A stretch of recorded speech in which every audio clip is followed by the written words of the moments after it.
Dear Prime Minister Trudeau, I want to speak to you today about your current approach to and treatment of our fellow Canadians who are protesting your federal vaccine mandates.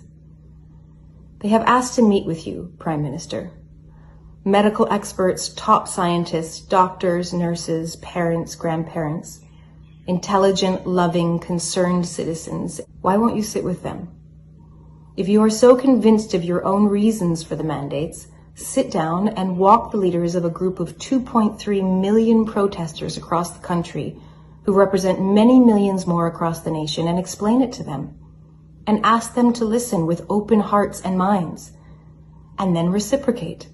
Listen to what they have to say with a mind open to hearing things that might go against the ideas you are entrenched in.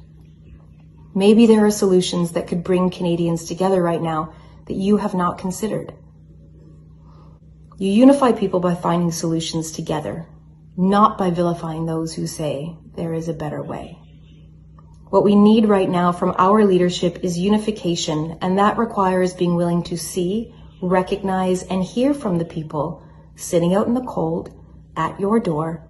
And if you think that there is no sense, no intelligence, and no humanity in those people, please listen to Needle Points by Norman Doidge, a vaccinated psychiatrist and psychoanalyst who has painstakingly and comprehensively laid out why these protesters are not unreasonable or unjustified in having great concern over the current state of vaccination affairs. Or better yet, go outside and meet those protesters for yourself. That is what a true leader would do. They would go out and meet their constituents, look them in the eye, and treat them with respect. I have heard firsthand accounts from people in Ottawa saying that they have had local Ottawa citizens come down to see for themselves the fury and destruction that is going on in their own city, only to find thousands of people singing, dancing, hugging, waiting patiently, speaking kindly, cleaning up the streets, and generally sharing the true Canadian spirit. They have been mystified because you and the corporate media have painted a very different picture.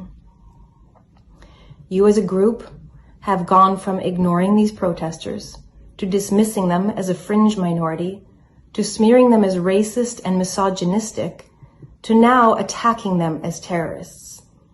When you became Prime Minister of Canada, you did not just become the Prime Minister of the people who agreed with you. You became Prime Minister of every Canadian. You don't get to pick and choose who you will care about. It is your civic duty to care about all Canadians, even those who you disagree with. Treating them with prejudice, suspicion, and illegal repression is not care. Protesting something that deeply, deeply concerns you in our society is not terrorism. It is the civic duty of every Canadian. It is our job as the people to hold our leadership accountable if they are infringing on our inalienable rights, if we suspect that they have become corrupted or compromised in any way, or simply if we think they're wrong in monumental decisions they are making on behalf of their people. But you are treating my brothers and sisters, your constituents, like terrorists without ever speaking to their leadership. There are no riots. This is not a violent protest. There is only a mass of deeply concerned citizens at your doorstep who you refuse to acknowledge for what they are, your people. To everybody listening, everybody, people who disagree with the mandates and people who agree with them, if you think that the person on the other side of this divide is your enemy, please take time to get to know them. Listen with an open heart to what they're really saying.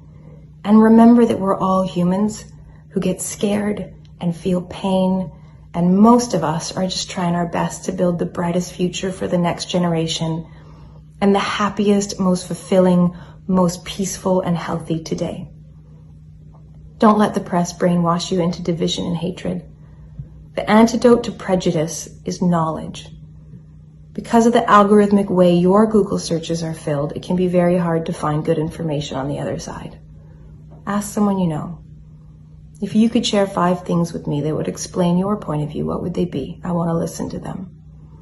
This is what I do, and it has kept me sane through all of this insanity.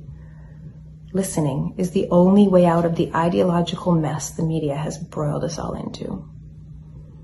May cooler, wiser, more loving heads prevail right now. The future of our society depends upon it.